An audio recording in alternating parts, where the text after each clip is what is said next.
আসসালামু আলাইকুম দর্শক, মানহার রেসিপির আরেকটি নতুন রেসিপি দেখার জন্য সবাইকে স্বাগতম জানিয়ে শুরু করছি আজকের রেসিপি। আজ আমি আপনাদেরকে তৈরি করে দেখাবো আটা দিয়ে একটি বরফি। অনেকেই কিন্তু নামটা শুনলে অবাক হয়ে যাবেন, এটা কিন্তু অবাক হওয়ার কিছুই নাই। যখন এই ডেজার্টটা বাসায় আপনারা বানিয়ে খাবেন তখন কিন্তু নিজেরই বিশ্বাস হবে না যে এটা আটা দিয়ে বানানো। আশা করছি রেসিপিটি ভালো লাগবে। ভালো লাগলে অবশ্যই একটা লাইক দিবেন, ফ্রেন্ডস এবং ফ্যামিলিদের সাথে শেয়ার করবেন। শুরু থেকে শেষ পর্যন্ত রেসিপিটি দেখবেন আর ভালোভাবে বুঝে নেবেন। কমেন্টসে জানাবেন কেমন হয়েছে। আটার বরফির জন্য চুলার মধ্যে আমি একটা হাঁড়ি বসিয়ে নিয়েছি। হাঁড়িতে আমি গরম করে নিয়েছি, দিয়ে দেবো 1 কাপ আটা। চুলার আঁচ মিডিয়াম করে কিন্তু আটাটাকে নাড়তে নাড়তে ভাজতে হবে। আটাটা ভাজার সময় কিন্তু নাড়াচাড়া বন্ধ রাখা যাবে না। 7 থেকে 8 মিনিট চুলা আঁচ মিডিয়াম করে আটাটাকে ভেজে নিয়েছি আর আটার কালারটা কিন্তু চেঞ্জ হয়ে গিয়েছে। এখন এই আটাটাকে আমি একটা প্লেটে উঠিয়ে নেব। যেই হাঁড়ির মধ্যে আটাটা আমি ভেজেছি সেই হাঁড়ির মধ্যে 1/2 লিটার দুধ নিয়ে নিয়েছি। এই দুধের মধ্যে এখন দিয়ে দেব 3 টুকরো দারচিনি, 3টি ছোট এলাচ, দিয়ে দেব 1 কাপ চিনি। চিনিটা দিয়ে দুধটাকে কিছুক্ষণ ফুটিয়ে নেব।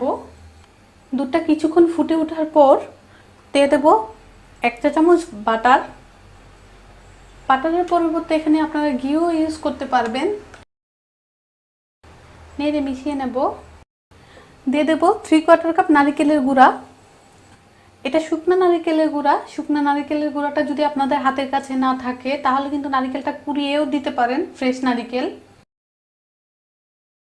আচ্ছা, এখন যে দারচিনি এলাচ এগুলো আমি দিয়েছি, এগুলোকে আমি উঠিয়ে নেব। এলাচ দারচিনি টুকরোগুলো আমি উঠিয়ে নিয়েছি। 1/4 কাপের মতো কর্নফ্লাওয়ার নিয়েছি আর এখান থেকে নেব দুধ নিয়ে আমি এটাকে গুলিয়ে নেব। এখন যে আটাটা আমি ভেজে রেখেছিলাম এই আটার সাথে আমি পানি মিশিয়ে এটাকে একটা ব্যাটার তৈরি করে নিয়েছি। এখন দিয়ে দেব এই দুধে। সরাসরি যদি আমরা এই আটাটা দুধের মধ্যে দিয়ে দিই তাহলে কিন্তু এটা দলা পেকে যাবে।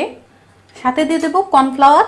যে কর্নফ্লাওয়ারটা গুলে রেখেছিলাম সেই কর্নফ্লাওয়ারটা দিয়ে সঙ্গে সঙ্গে এটাকে নেড়ে মিশিয়ে নিতে হবে। চুলাটা বন্ধ করে দিতে হবে। তারপর এটাকে নেড়ে মিশাতে হবে।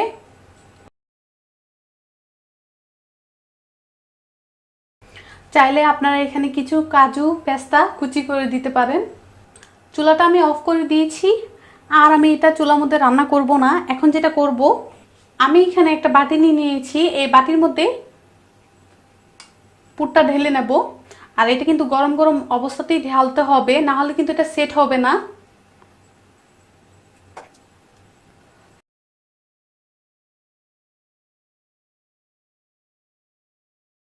সব দিক দিয়ে একটু সমান করে দিতে হবে। একটু হাত দিয়ে এরকম ভাবে ঝাঁকিয়ে নেব। এখন ঠান্ডা হওয়ার জন্য একটা সাইড করে রেখে দেব। আটার বরফিটাকে এই বক্সের মধ্যে দিয়েছিলাম সেট হওয়ার জন্য। বরফিটা যখন ঠান্ডা হয়ে গিয়েছিল তখন আমি ফ্রিজের ডিপে 3 থেকে 4 ঘন্টার জন্য রেখে দিয়েছিলাম। 3 থেকে 4 ঘন্টা পর আমি ডিপ থেকে বের করে নিয়ে এসেছি আর পুরোপুরিভাবে এটা সেট হয়ে গিয়েছে। আমি একটা ছুরির সাহায্যে সাইডগুলো লুজ করে নেব। খুলে নিয়েছি আর দেখুন এই সাইডটা কিন্তু একটু নরম আছে, এটা কিন্তু একটু নরমই থাকবে। কিছু নারকেলের গুঁড়া দিয়ে দেব। এটা শুকনো নারকেলের গুঁড়া।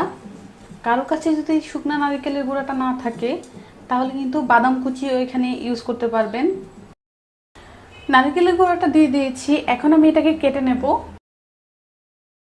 ছুরি দিয়ে কিন্তু আমি এগুলোকে দেখুন ছোট ছোট শেপ করে কেটে নিয়েছি। এই পিসগুলোকে আমি নারকেলের গুঁড়ার মধ্যে একটু গড়িয়ে নেব, তাহলে কিন্তু দেখতে সুন্দর লাগবে। আর কারো যদি মনে হয় যে নারকেলের গুঁড়ার মধ্যে গড়াবো না, এমনিতেই খেয়ে ফেলবো, তাহলে কিন্তু এমনিতেও খেয়ে নিতে পারবেন।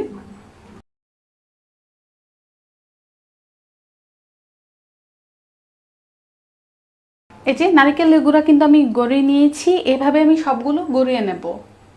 দর্শক দেখলেন তো আটা দিয়ে কত সুন্দর একটি বরফি তৈরি হয়েছে। আপনি ভাবতেই পারবেন না খেতে এটা এত মজা। এটা একটা আটা দিয়ে বানানো। চ্যানেলটিকে সাবস্ক্রাইব করবেন, পাশে থাকা বেল আইকনটিতে ক্লিক করবেন, আমি আর যে নতুন নতুন ভিডিও আপলোড করি সেগুলো যেন সঙ্গে সঙ্গে পেয়ে যান। এতক্ষণ ধৈর্য নিয়ে ভিডিওটি দেখার জন্য অসংখ্য ধন্যবাদ। সবাই ভালো থাকবেন। আল্লাহ হাফেজ।